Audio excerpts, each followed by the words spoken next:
18h30 sur Aloula, bienvenue dans cette première édition complète de la soirée à la une de l'actualité de ce dimanche. Bel essor de l'activité touristique à Nador depuis la réhabilitation de sa lagune. Marchica renaît de ses cendres et retrouve des airs de paradis perdus entre terre et mer. Complexe hôtelier, marina et centres commerciaux animent désormais le paysage urbanistique de cette zone. Une parenthèse enchantée sur la Méditerranée à découvrir dans ce journal. Nous parlerons également agroalimentaire. La fraise, une filière à fort potentiel à l'export. Largement connue pour leur qualité, les fraises marocaines sont écoulées sous forme surgelée dans les marchés étrangers. Nous irons au fief de l'activité, la région Loukous, où se fait 80% de la production nationale en fruits rouges. Puis nous irons à la rencontre d'une artiste aux mille talents, peintre, poétesse et écrivaine. Louba Balalège nous ouvre les portes de son infini univers créatif. Ses œuvres anticonformistes sont à l'honneur à la Bibliothèque nationale du Royaume arabe. Nous vous ferons visiter son exposition de l'ombre à la lumière. Bonsoir, place d'abord à notre chronique décryptage de l'actualité de la semaine et c'est comme tous les dimanches en compagnie du politologue professeur de droit Moustapha Sahimi. Bonsoir. Bonsoir. Alors nous allons entamer notre round-up par la distinction, la prestigieuse distinction accordée à Sa Majesté le Roi par la Confédération africaine de football à Kigali, le prix de l'excellence 2022, une reconnaissance des efforts inlassables déployés par le souverain en faveur de la promotion du football marocain et continental. Oui, vous avez raison de le dire. C'est un hommage particulier qui a été rendu par la CAF à deux chefs d'État, en l'occurrence Sa Majesté le Roi et le président du Rwanda, Paul Kagame. Et c'est évidemment, ça a retenu l'intérêt parce que c'est le témoignage de ce qui a été fait par les deux chefs d'État, en particulier pour ce qui nous intéresse, parce qu'il a été fait par le souverain pour ce qui est de la promotion du sport de manière générale.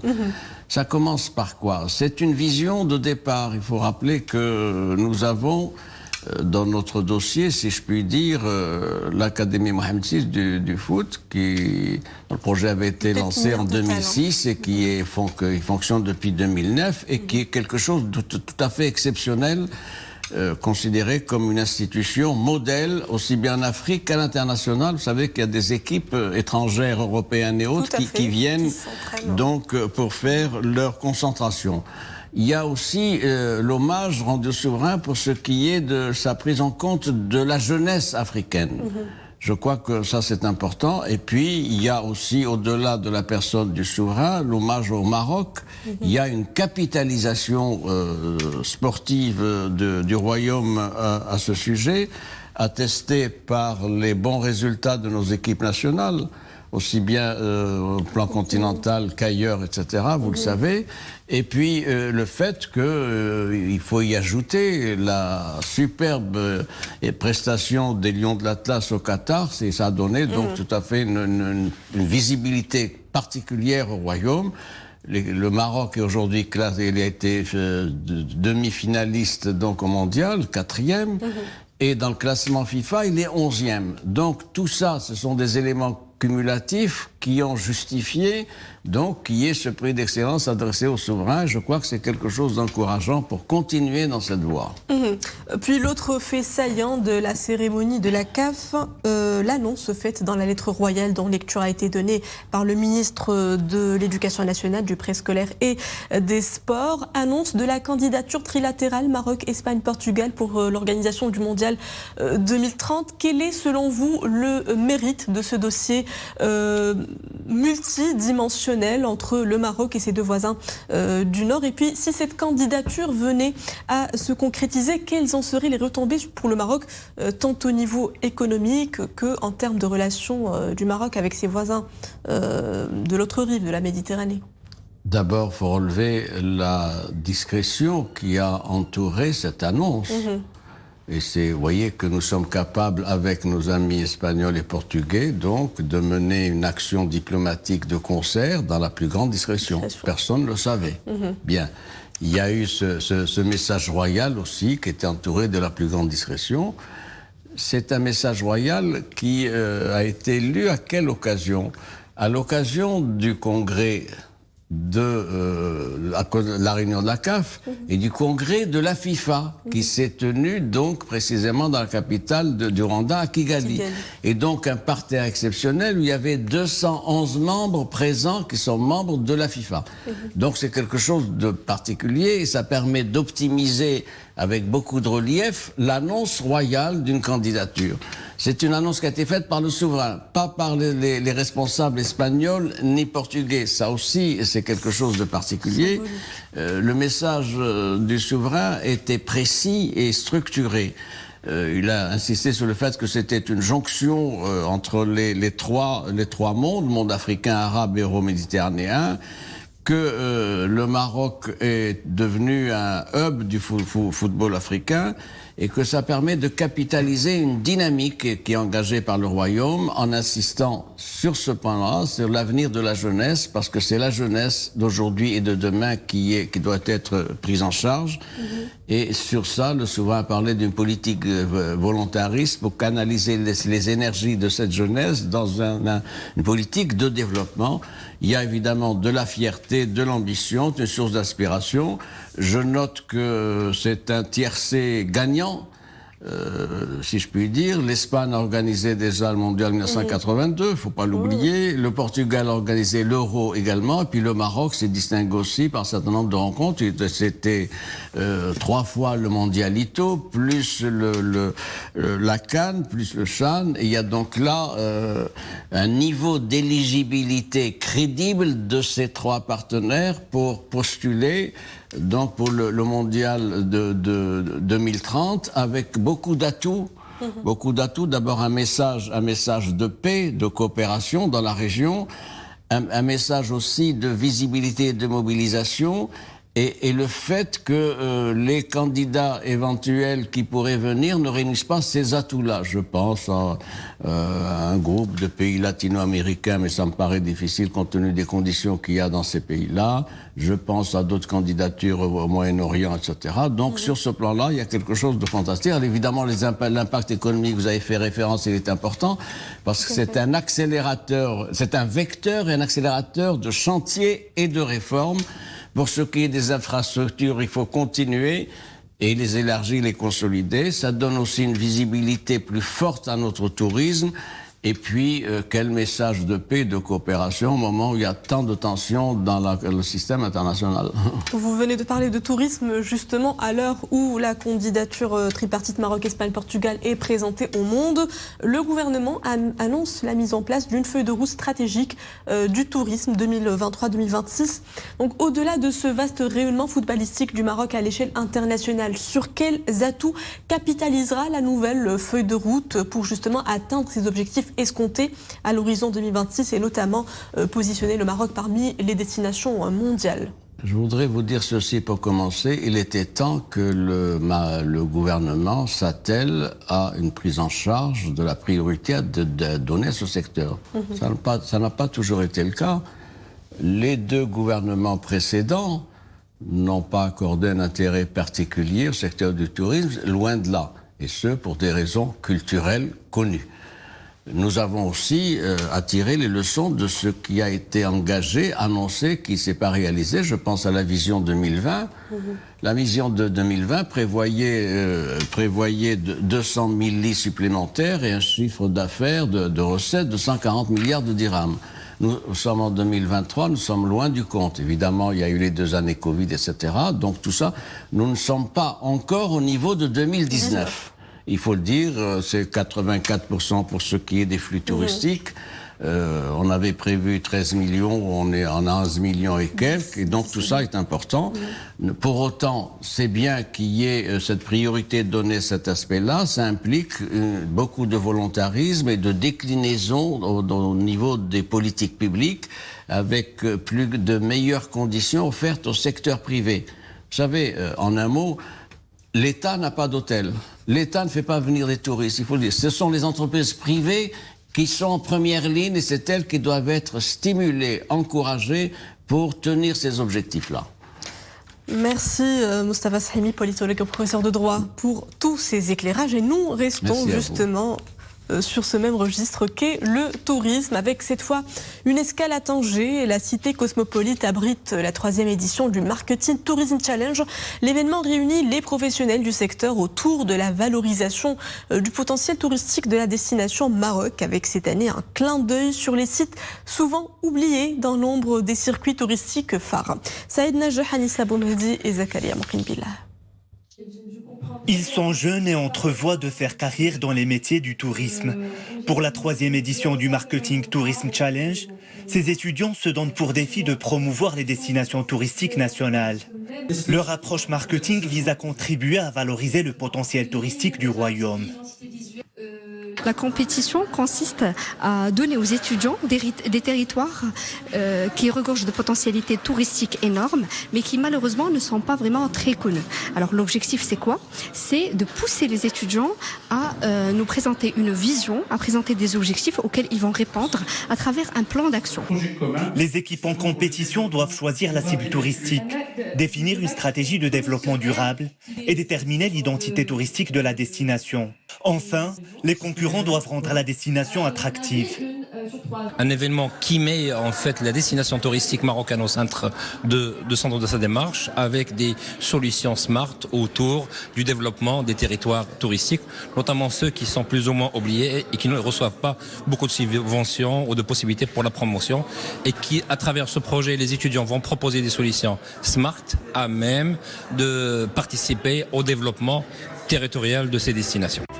Opportunité pour les étudiants en tourisme, le Marketing Tourism Challenge permet aux participants de donner libre cours à leur créativité en présentant leurs propositions de développement des offres touristiques locales.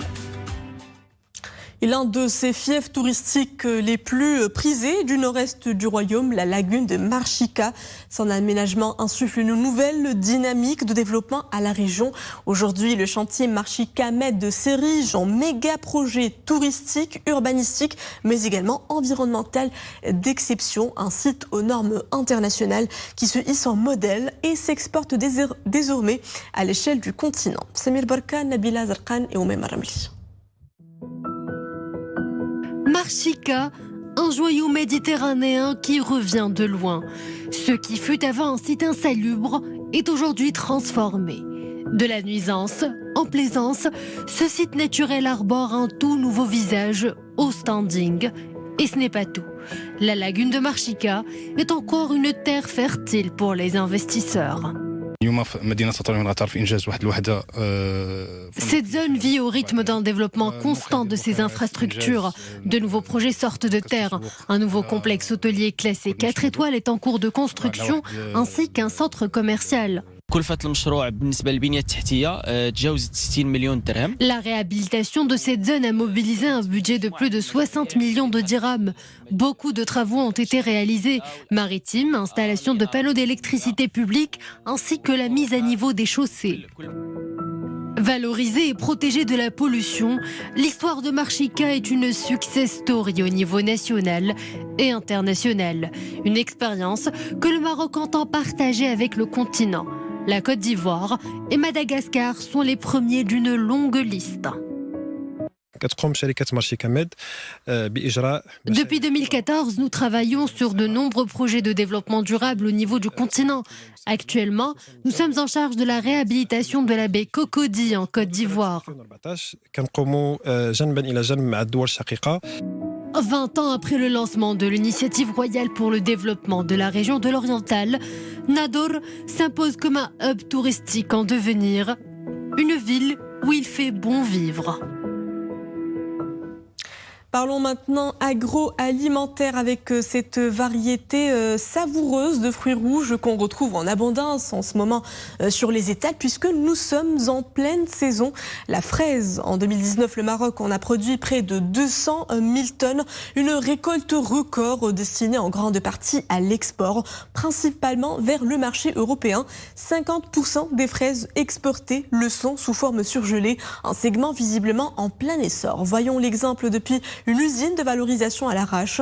Saïd Najah, Hanissa Boumedi avec Abdi Ilacheb et Boubkar Ghabret. La filière est florissante dans le périmètre du Loukos, plus précisément dans la région de l'Arrache. La fraise est destinée principalement au marché européen, américain, canadien et japonais. Avant son exportation, le fruit passe par plusieurs étapes de traitement. Après avoir réceptionné les fraises, elles sont gardées au froid. Nous passons à l'équeutage, c'est-à-dire couper la feuille verte qui se trouve à sa base. Vient ensuite l'étape de lavage. Les fraises sont trempées dans du chlore, puis elles sont réfrigérées avant d'être exportées. L'expédition. Le nombre des exploitations de fraisiers dépasse aujourd'hui les 600. Spécialisée dans la commercialisation de fraises surgelées, l'unité de traitement de l'arrache emploie des milliers de personnes. Nous nous fournissons auprès de 150 exploitants agricoles. Notre unité de traitement emploie 2400 ouvrières et ouvriers.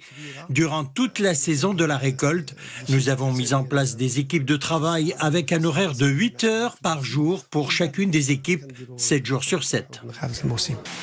La filière des fruits rouges occupe une place importante dans la région nord du Maroc, dont les périmètres du Loukos et du Rerb concentrant plus de 85% de la production nationale. Automobilistes, si vous prévoyez d'emprunter l'autoroute, sachez que la circulation sera suspendue provisoirement à partir d'après-demain, mardi 22h jusqu'au mercredi 6h, sur le tronçon reliant la barrière de péage de Sidi El-Bahraoui et l'échangeur de Tifelt dans les deux sens. Et pour cause des travaux de pose de passerelle au niveau du point kilométrique PK37-700, c'est ce qu'annonce la Société nationale des autoroutes du Maroc. Des itinéraires alternatifs pour les usagers de l'axe Rabat-Oujda sont prévus. Sport à présent et place à cette belle consécration à Nice en France de Youssef Aswik. Le jeune athlète vient de remporter le championnat du monde WMC de Muay Thai dans la catégorie de 72,5 kg. Youssef Aswik, membre de l'équipe marocaine de Muay Thai, a été sacré après sa victoire face au Français Jimmy Vienno, champion en titre dans ce combat au sommet.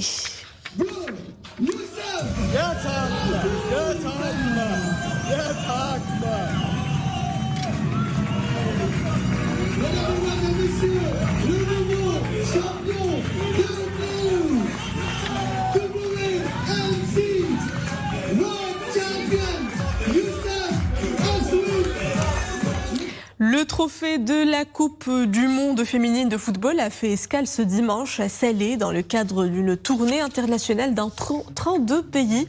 Autant que le nombre d'équipes participantes au nouveau format de la compétition. Le trophée original de la Coupe du Monde féminine a été dévoilé par les joueuses de l'équipe nationale, Rizlan Chebak et Fatema Tagnaout, lors d'une cérémonie organisée au complexe Mohamed VI de football de Mamora. Plusieurs pays accueillent la tournée pour la première fois, à l'instar du Maroc, de la Colombie, du Costa Rica, du Danemark, des Philippines, de la République d'Irlande, de Suisse, entre autres. L'équipe féminine de football se qualifie donc pour la première fois à la Coupe du Monde féminine. Ça se passera en Australie et en Nouvelle-Zélande. Le coup d'envoi de la compétition sera donné le 20 juillet 2003 pour se poursuivre jusqu'au 20 août. Artiste, peintre, poétesse, écrivaine, Loubaba Leja, plus d'une corde à son arc. Cette féministe engagée expose ses toutes nouvelles toiles à la Bibliothèque nationale du Royaume de Rabat. De l'ombre à la lumière, une exposition de peinture qui donne à voir des icônes de différentes époques de l'histoire de l'humanité. Des figures de proue inspirantes avec leur legs pour la postérité. Nordin Saber, Iman Ablouf ont été à l'expo.